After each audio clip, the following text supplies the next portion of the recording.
In our previous chapter, we talked about confidence intervals, and as a quick refresher, that was where we created an interval that estimated the population parameter using sample data. We created an interval in which we were a certain level of confidence that the population parameter lied on that interval. Now, today, we're going to talk about another important method in inferential statistics. Instead of estimating the population parameter using a range of values in a confidence interval, today we're going to look at how to make a decision about a specific claim. And rather than looking at the interval in the center of the distribution, we're going to be looking at the tails of the distribution. Both confidence intervals and hypothesis tests use sample data to say something about the population. They're two sides of the same coin.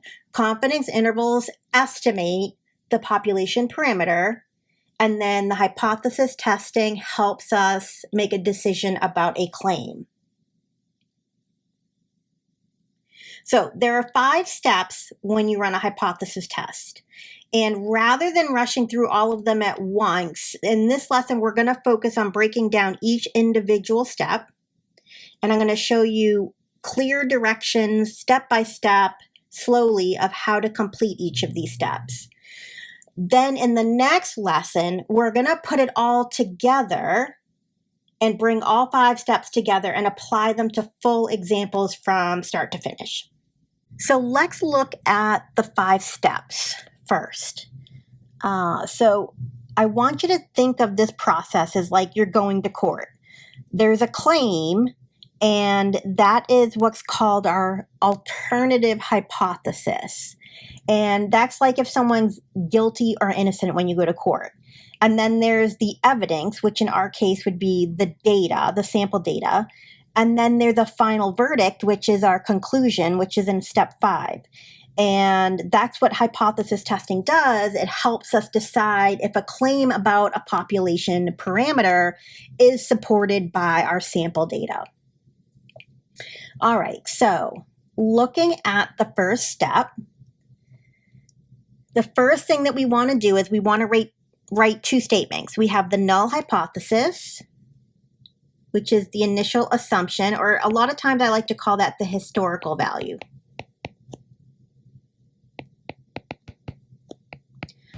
That's what we have considered our mean or our proportion to be up till this point. And then we have the alternative hypothesis, which is what we're trying to find evidence for. It's that new claim that we want to test. So the null hypothesis is saying we think that the mean or the proportion is this. And then the alternative hypothesis is someone coming in and challenging that and saying, no, I think it's something else. And that's what we're testing. We're testing that alternative claim. All right, so, and then we also want to pick an alpha level. An alpha level is usually 0.05 or 0.01, and this tells us how much of a risk we're willing to take if we reject the null hypothesis when it's actually true. So the higher the alpha level, the more risk you're willing to take. The alpha level is a probability. Now, just like with confidence levels, typically the researcher will make that determination on what the confidence level will be, but for the sake of class, I gave you that confidence level so that we're all on the same page. I'm going to do the same thing with the alpha level. Typically, researchers decide for themselves what alpha level they want to use, but I will be providing that for you so that we're all getting the same answers and following along more easily. So in step 2, we're going to identify the type of test and calculate the test statistic and the p-value. So that depends on the claim of the alternative hypothesis. So when we first, let's look at the type of test. And so if we want to say that the mean, and it could be proportion as well, this is just the example I'm using. So we could be testing a mean or a proportion. If I was using a proportion, then all of these mu's would get replaced with p. So it's going to be a p or a mu there. Now, if we're testing that the proportion or the mean is less than the historical value, then we would do what's called a left-tailed test. Since we're looking at whether or not it's less than what we expect it to be, we're going to be looking at the left tail. If it's more than, we're going to be looking at the right tail of the distribution. And if we're just looking to see if it's different, we don't care if it's less than or if it's greater than, we just want to know if it's different, then we look at both tails, and that's called a two-tailed test. And that's when we write it as mu does not equal to, and then we put in our historical value here. So this would be either a mu sub 0 or a p sub 0, depending on whether we're using mu's, our means, or our proportions. Then the other parts for step 2, we want to calculate the test statistic and the p-value. Those we can do by hand, but GeoGebra will also help us figure those values out. Now I can show you how we can do both of those by hand, and then I'll show you how to do it on GeoGebra. And those help us actually with the test. In step 3 and in step 4, we're going to be using 2 different methods to test. And then that way we can make sure that our answers for step 3 and step 4 match. It's a way of checking ourselves. So we're doing step 3 one way, and then we're doing step 4 another way to make sure we get the same answer. And then step 5 is writing our conclusion.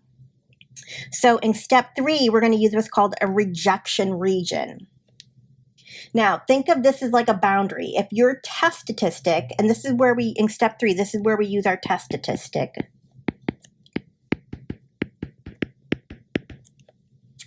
You want to think of this like a boundary. So if your test statistic lands inside, I call it the rejection zone or the rejection region, it's far enough from the average that we would reject the original or the historical value. We would say, yeah, there is enough evidence to say that it's not what we originally thought. Now, if it's not in the rejection region, then it's closer towards the center, and we can say there isn't enough evidence to reject the null hypothesis. Okay, in step 4, we use the p-value method, and this is where we use our p-value that we get from step 2. If our p-value is less than our alpha level, then we reject the null hypothesis. If our p-value is greater than our alpha level, then we fail to reject the null hypothesis. So these are our 2 possible conclusions. We would say we reject the null hypothesis, or we fail or we do not reject the null hypothesis. And then for step 5, we write our conclusion, and I wrote out like a template here to help you figure out how to write that, because it's a specific way that you need to write it. So we would say, just like the confidence intervals, we would say at the, and then we would put the level, the alpha level in there, so 0.01 or 0.05.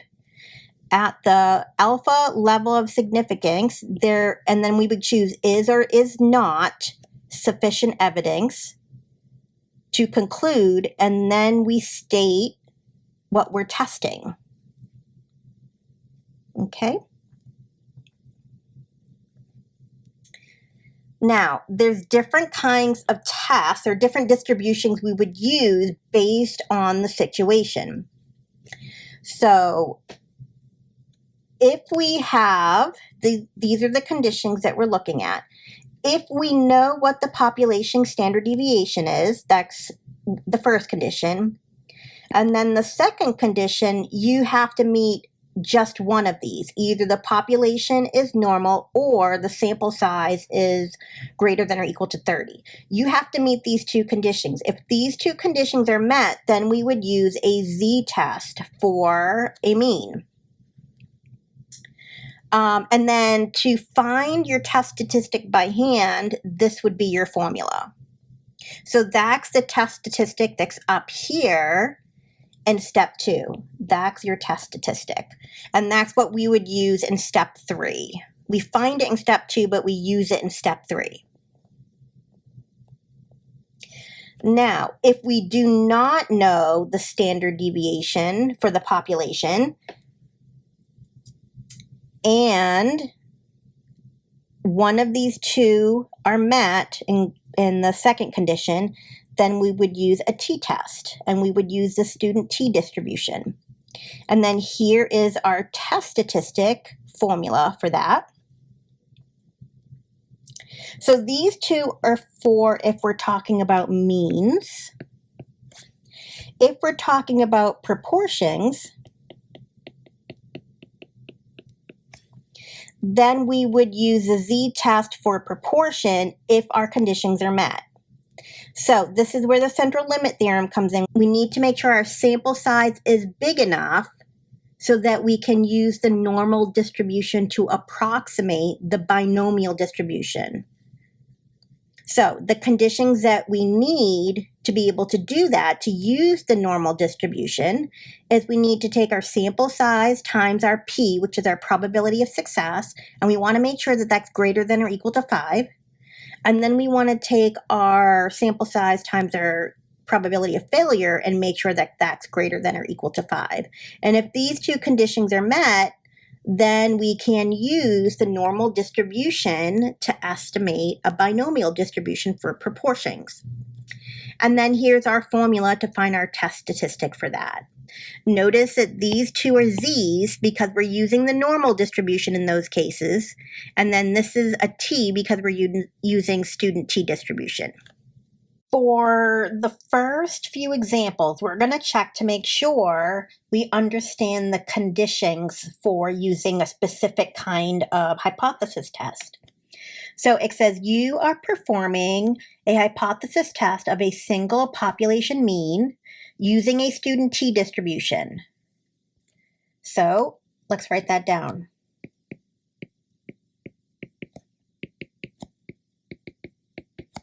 So we're using a t-test. The sample size is 12. What must you assume about the distribution of the data? So in order to use a t-test, if you look up at our chart, we have two conditions. We have to have that the population, standard deviation is unknown. That was the first condition, and this does not give us that information in the problem. We're not told what the population standard deviation is, so we meet that condition. And then the second condition was an or statement. Either the population is approximately normal,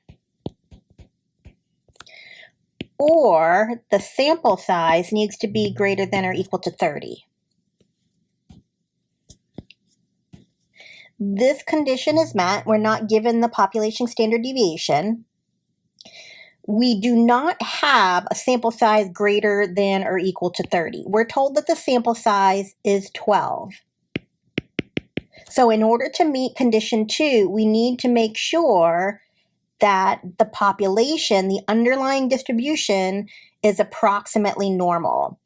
So if that doesn't say it in the question, then we won't be able to use a student t-distribution. Because this question tells us that we are using a student t-distribution, we know that one of these two conditions in the second option need to be met. So we would say that the condition that we have to assume is that the population distribution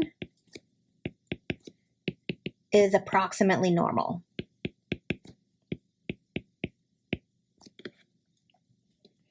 Okay, and so if we make that assumption, then the second condition is met. Okay, let's look at example 2. You are performing a hypothesis test of a single population proportion. What must be true about the quantities n times p and n times q. If we're going to use a z-test for proportions, if you look up at the chart above, in order for us to be able to use a z-test for proportions, the conditions that we need to meet is that the sample size times the probability of success is greater than or equal to 5. And this is not an or statement, this is an and statement. Both of these need to be met. The sample size times the probability of failure also has to be greater than or equal to 5. If these two conditions are met, then we can use the z-test for proportions. So this is what we need to assume in order to be able to use a z-test for proportions.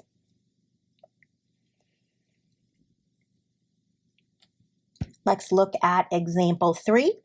Which distribution do you use when you are testing a population mean and the population standard deviation is known and we assume a normal distribution and n is greater than or equal to 30? So if you look back up at the table, if we know what the population standard deviation is, and this is the second condition, in this case both of these are met, but we only need one, but both of them are met. So this would be a z-test, and we would use the normal distribution.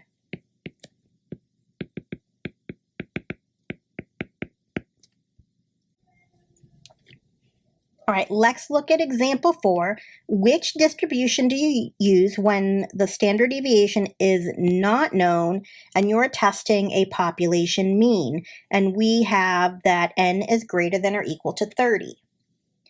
If you look at the table, this would be the case since we're trying to test a mean and we don't know what the standard deviation is for the population. This would be a t-test, and we would use the student t-distribution.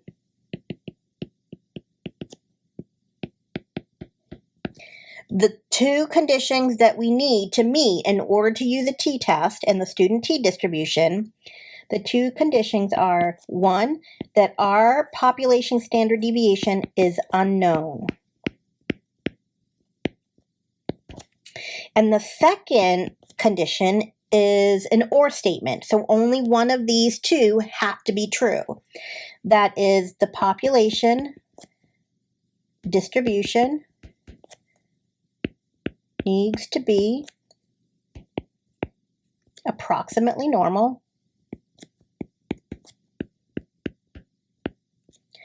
or the sample size needs to be greater than or equal to 30. Now, this is met because it tells us in the problem that the population standard deviation is not known, and the second condition is met because one of those or conditions are met. We need to either have the population distribution be approximately normal or the sample size needs to be big enough. And that's met as well. So that's why we can use the t-test and the student t-distribution.